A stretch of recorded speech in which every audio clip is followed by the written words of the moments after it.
Ladies and gentlemen, we have completed one full year of TWFC. Well, figure years anyway. But the end of our season is coming from Royal Rumble to Royal Rumble, so we figured we'd give you the TWFC Championship History. It has been a brief year, but here goes nothing. We'll start off with the Intercontinental Championship, a legendary, prestigious championship, and it all started at our second event, the Ladder War, where none other than KO himself, Kevin Owens, would climb the ladder, outlasting 8 other men to become the first TWFC Intercontinental Champion. What a long run that was, but while having Sami Zayn have his back, 10 months in, Sami Zayn would accidentally pin Kevin Owens to become our second Intercontinental Champion. Now, Sami was supposed to hold the title until Kevin Owens healed up from injury, but just 2 weeks ago, MJF, during his TWFC debut, would become our third champion. Let's check in with the current champ. TWFC's first full year as a super promotion. Congratulations on signing the absolute best professional wrestler of all time and being lucky enough to call him your Intercontinental Champion. You see, it doesn't matter who had it first or who had it longest. What's important is the here and now. And right now, yours truly is restoring prestige to this historic championship. So screw the history, the past is the past. But right now, you are getting a rare look into the future. Maxwell Jacob Friedman, your forever Intercontinental Champion, and soon to be Royal Rumble winner and WrestleMania main event, because I'm better than you. And you know it. Well, we continue on with a championship that was meant to be absolute carnage and change hands a lot due to the 24/7 rule, the TWFC Hardcore Championship, and it all started at our first ever pay-per-view of Revenge. Cody versus Vader. Cody would deliver the crossroads from the top, but it was Vader who would land on top to be the first ever champion.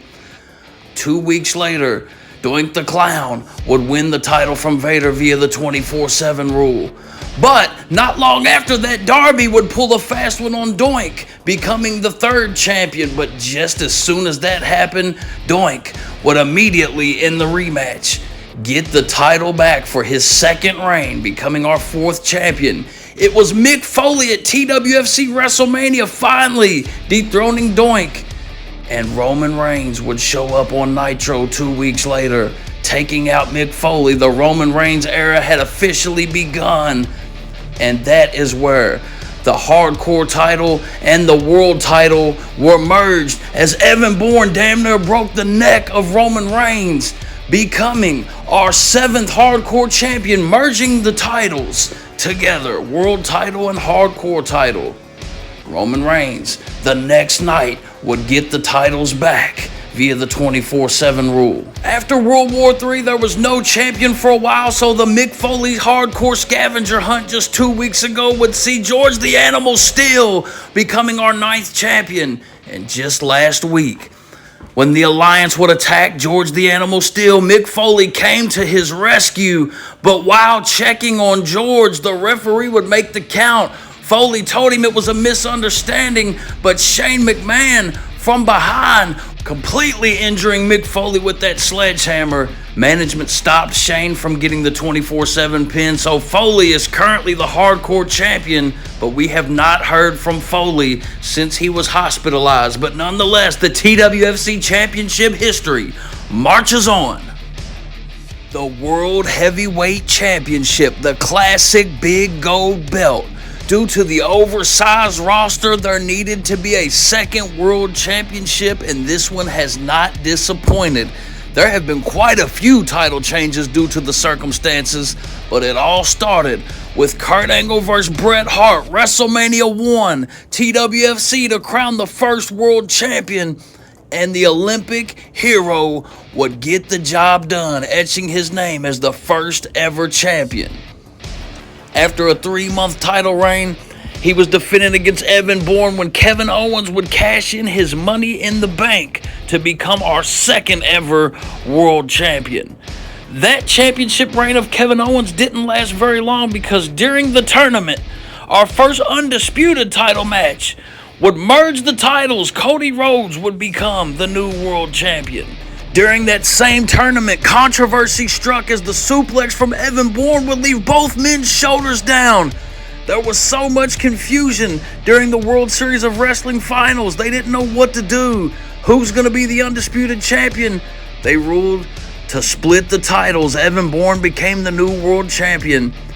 A few months later, Roman Reigns would take advantage of the 24/7 rule due to the merger with the Hardcore title, and Roman would become champion. Bourne would capture the championship right back at World War III. After becoming undisputed, he would vacate it. It'd be a while before we had another one, but Moxley and Gunther would square off a few months later to finally crown a new world champion. The ring broke, the ref stopped it, and Gunther was awarded the title. Problem is, he never actually pinned or submitted Moxley. So just last month at In Your House, the epic rematch, Jon Moxley caused Gunther to pass out. Jon Moxley, the new World Heavyweight Champion. Can't believe they showed respect after this one, and that's where we are today, with Jon Moxley, the reigning World Heavyweight Champion, looking to enter the Rumble and go for undisputed. Well, up next is a very short list, but is the TWFC Tag Team Championships. Only 2 teams have held them for a total of 3 title reigns. Let's jump into it.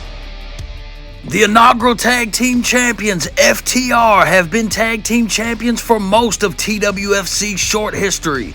But at WrestleMania 1, the only team to beat FTR so far in a dog collar match, Moxley and Danielson, former world champions themselves, are the only other team to be champions in TWFC. Just a few weeks later in a tag team gauntlet, FTR would get their revenge, pinning Moxley and Danielson to once again become tag team champions. They've held them all 12 months of TWFC.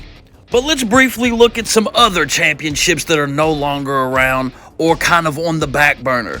Of course, the first ever and only women's champion, Asuka. The women's division has taken a back seat. Former titles, the United States and IWGP titles, are no longer around because they've been merged into that championship, the International Championship, our Strong Style Championship. In the TWFC Grand Prix, Kyle O'Reilly became the first international champion.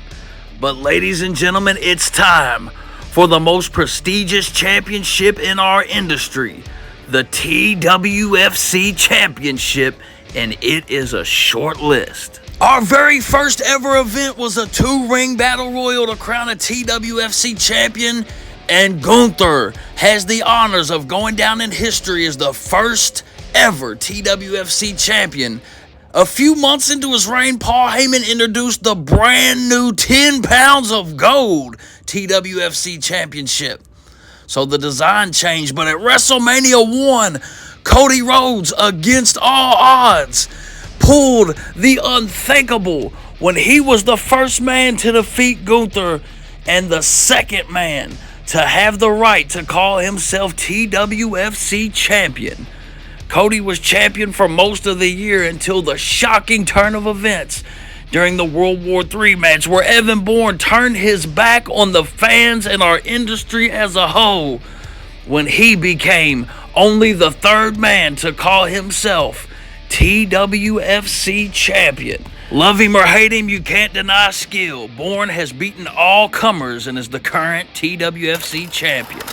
When TWFC first started just a little over a year ago, I was getting screwed over left and right, but nobody batted an eye. Then the very second I decided to stop being a victim and even the playing field, it got me labeled a cheater. Some have even called me a villain.